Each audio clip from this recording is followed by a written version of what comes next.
Welcome to my 5-day business challenge. I am Ravi Pandya and I am going to show you how to create and send magic cold DMs that's going to get you positive responses. Now, you may want positive responses for a number of reasons. I'm going to show you how to book calls, grow your email list, build your network, get clients, and most importantly, monetize. As that's all what we're trying to do online is monetize our services, our expertise, and we can do it with cold DMs. So to give you a quick intro on who I am, I run a cold outreach and lead gen agency where I focus on cold emails, LinkedIn outreach, and I use cold DMs, cold emails every day. So my job is to craft messaging that is attractive, that focuses on getting the target audience to convert. So, what we mean by convert is first get them to reply because we want them to respond positively. And then we're going to get them to convert into either a call, onto our website, into our email list, whatever you want to do. So, the 5-day challenge, let me just run you through what we're going to do on each of the 5 days. So, day one, let's move this up here. Day one is we're going to find out what your target audience truly desires, and I'm going to give you my framework, my table that I do to really simply get to understand what our audience desires and what their pains and problems are. So how it helps us to position ourselves to what they really want. Day two is how to package a highly attractive solution. So this is the thing that's going to really attract them to you and to want to get them to respond positively to it. As I believe in giving value up front. You're not trying to sell anything up front. You're not doing anything spammy, anything shady. It's all value based. So they're going to appreciate that you're going to send them a message. Day three, we're going to craft a magic positional statement. So this is something that most people aren't doing. They're doing this a certain way. I'm going to show you exactly how they're doing it. Most people, how they're taught. And I'm going to show you the new way, which I call it the magic positional statement. So this is something that's really new that most people aren't doing. So this is going to be quite exciting for you to use. Day four is to create the DM itself. So we're going to craft the entire DM line by line. And we can test a few of these out as well. And so this is going to actually build you the DM itself. And then day five is we're going to find your audience, send the DM, and show you how to convert them into clients. So we can potentially use conversations that I've used, and I'm going to show you how those conversations will go and how to get someone from you sending the DM, them to replying positively, to you converting them into a client. All right, so let's start with day one. We're going to do three things on day one. Number one, who's your target audience? We're going to just define who they are because you have to have a target audience, a specified person you're trying to reach out to. You can't be a generalist, okay? So because different people have different pains and problems, so this is ultimately you're going to communicate to them in the way that they're going to understand, which is their pains and problems. So we have to define who is our target audience first. Number two is what is their ultimate desire? I call this the island of heaven, right? Where do they want to be? What is their desired solution? What is the idea where they have no issues, no problems? We need to create what this is for them. As we don't understand this, we don't know where they want to be, right? And number three, what is their island of hell, which is their ultimate pains and problems that they're currently going through. This is extremely important as at the end of the day, what your service is to eliminate that pain, right? Any service is someone has a problem, they pay someone to eliminate that, and the problem goes away.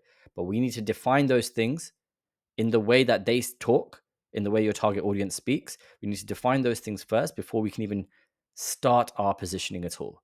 Okay, so I've got a table that does this really simply. Okay, so I mean, you'll be able to copy this table. There's 4 columns, but just ignore this one for now. We're going to move on to this one in day 2. So the mechanism column, just ignore. We're just going to focus on the first 3 columns: problem, pain, and desired result. So problem is, what is the current issues they're going through, right? And there's 2 ways, right? You can have internal, external problems. Your external problems could be related to your business, which is, hey, I don't have enough leads or I don't have enough revenue coming in. Your internal reasons are what your mind is telling you, right? Your daily life is like, hey, I'm struggling to earn a living. I'm struggling to keep up with this bill, that bill. So The more in depth we go, the much better understanding of our target audience we'll have, and they will appreciate that we have that understanding. The pain is how that problem makes them feel. Okay, so if the problem is I don't have enough leads, the pain is maybe frustration, anxiety, self-esteem issue. So it's like it's usually one word. Okay, so this is how we understand what that pain, that problem is making them feel like. Okay, maybe frustration, tiredness, worry. Okay, the desired result is where they want to be. That's their island of heaven. That is the where the problem and the pain has gone. Okay, so we need to define what do they want to be, as different people want different things. Maybe you want leads to grow your business, to travel all day and work on your terms, right? Live a digital nomad lifestyle.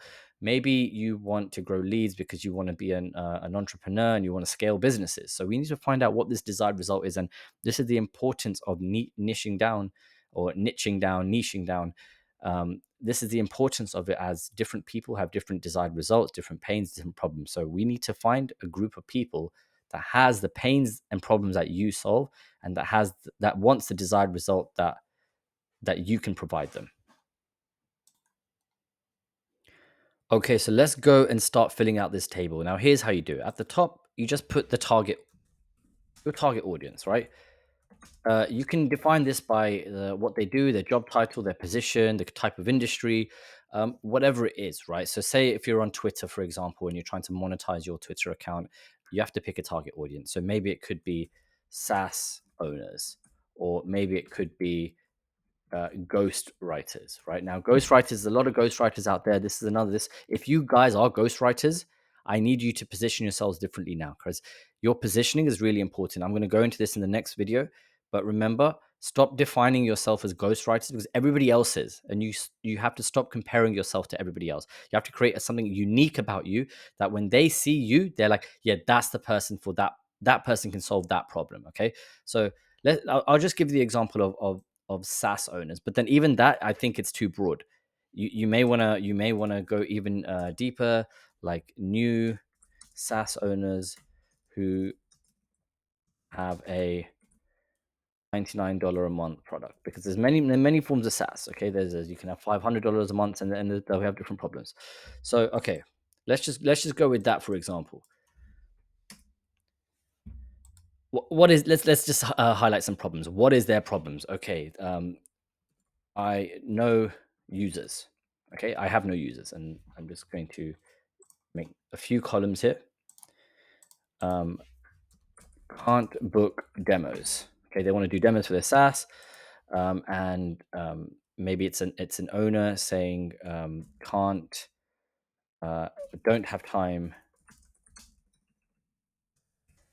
to take demos because I'm doing the tech work. Okay, so I'm just going to create this and make this a bit smaller. Okay, so this is very simple, right? Three big problems, right? Problem is they have no users on their SaaS. So how does it make them feel? Maybe it's worried because no revenue. And you don't have to fill this out with big long sentences. Just write a few words, right? Can't book demos. Maybe it's they're frustrated because they're spending too too much money on ads, for example. That's another pain, right? They don't have time to take demos because the owner is doing all the tech work. So maybe their pain is, um, tired, anxious. They don't know where their business is going to go because they can't book any demos, and he's stuck in the weeds and he wants to release himself of that. Okay, once we go through this table, I'm going to give you another hack that can actually speed this process up for you and get you more ideas. And yes, it's ChatGPT, and I'll show you like the best ways to do that. What is their desired result? Okay, now their problem is no users. What is their desired result? Maybe it's 10 users per month, like 10 extra users per month. Maybe it's 20, maybe it's 100. This is about like knowing what your target market is, right? Maybe they can't book demos. Maybe it's 25 demos per month extra. That's the desired result. Okay. This 10 users, actually 10 users per month paying $99 a month each, something like that. The more you define it, the more powerful it is. And the desired result of not having time to take demos because of the tech work, maybe their desired result is to outsource the demos to a specialist. Okay? Or it could be outsourced to tech work, whatever it is, right? So one good thing, and I just mentioned it, is ChatGPT, right? So you can go to ChatGPT and say, hey, my target audience are newer SaaS owners who have a $99 a month product. List me their common marketing problems or their common problems that's stopping them growing their business, right? And it might just say, list me 10, and it'll give you a lot of 10. And then you can come back at it and say, give me the pain associated with each of these 10 and how that's causing them to suffer and causing them, et cetera, et cetera. And it'll give you all the pains. Now you can come back and say, give me the desired results based on all those problems. What do they want? How will that help them grow their business? Now in ChatGPT, obviously don't take it word for word. You've got to use it and make something of your own. But now you've got loads of ideas, and now you can figure out, what is the main idea. What you do is you rank the ideas 1 to 10, and you'll figure out what's the most important to them. Usually it's no users. Every SaaS platform wants more users, right? And then they'll figure out the other problems later. So that's knowing the target market. Is I've owned 2 SaaS products before, so I know I want more users, but I also want parts of it outsourced as well because I can't handle it on my own, for example, right? So so this is the thing you got to fill out, right? Remember, this is very important to have a target audience because they have specific problems, pains, and desired result. And just one last thing before I end, right? Here's something what you have to figure out. Okay, so they are in situation A, right? This is their current situation, which is their island of hell. And you want to get them to situation B. All right, this is not formatted correctly. You want to get them to situation B, which is their desired result or the desired situation, right? This is their island of heaven. So your job, right? Your job as a service provider, whatever you do, is to get them from A to B. That's it. Okay. Now, that's all they want. Your target audience, all they want is to get themselves from A to B, from their hell island to the island of heaven, right? You are the arrow. Okay. So you are the thing that the boat that gets them from one island to the other. But look, listen, there's many ways for them to get them there. You aren't the only option. You have competition. They can make their own boat. They can use yours. They can build their own, like chop down some trees and do whatever they want. They can find someone else. They could swim there. They just want to get to that. So your entire communication is not about what you do. So imagine these 3 columns, it's all about them.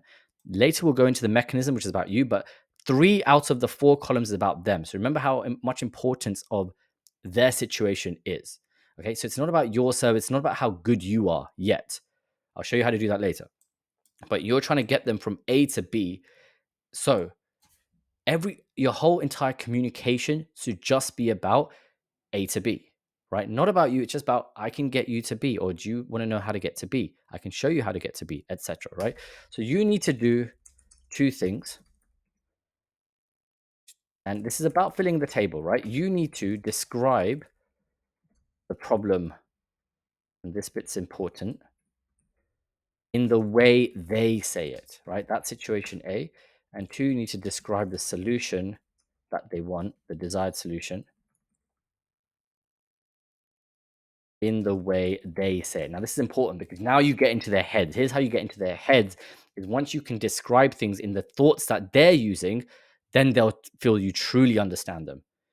And this is how you do your research is you figure out what are they talking to themselves, what are the words, and they're waking up in the morning, they're stressed, they're anxious, what are those words that they're telling themselves? If you can find out those words, and you can do this by talking to people in that industry, getting on calls, that's part of your research, right? Don't take the shortcut here. Speak to people, get on calls with them, ask them these questions, right? What is the problem? And use the words, figure out the words that they say, and write them down. And what do they want?